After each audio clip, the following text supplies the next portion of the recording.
In today's lesson, which is the last lesson of Python, in it we will study what is database, what are management systems of database, and in our course, which database management system software we will use to store values in database.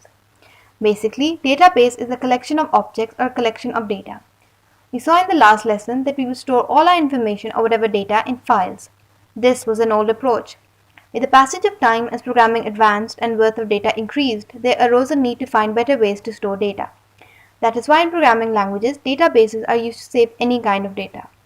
There are different types of database management systems which include Oracle, Postgres, SQL Server, MySQL. All these are database management systems. Oracle is used at enterprise level. Postgres too. Postgres is an open source database management system. SQL Server is of Microsoft.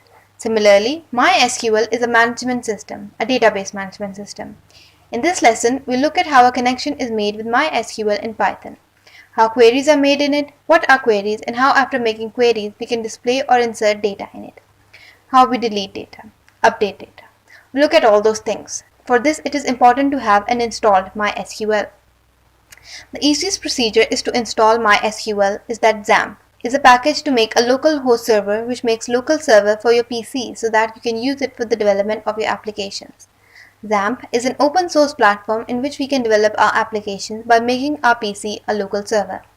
First thing to do is that you have to download Xampp. All the versions of Xampp are available here. The only difference is that the PHP version is different. Download the latest version. After downloading it, you will install it. And after installing it, something like this will open in front of you. We need two things to make a local server. One is Apache server and one is MySQL, which is that management system which we will use as a database management system. This is built in Xampp. That is why it is easy to use it as compared to the other enterprise level management systems. As soon as Xampp will open, these will be in this condition. Our MySQL has been started and our Apache has started as well. To check it, if we click on admin, it will automatically run PHP myadmin on local server. It has run PHP myadmin on a single click, which we have to open manually with other servers. All the databases are on the left side. Some are by default, and if we have to create a database ourselves, we'll go to database. Give the name of database and create it.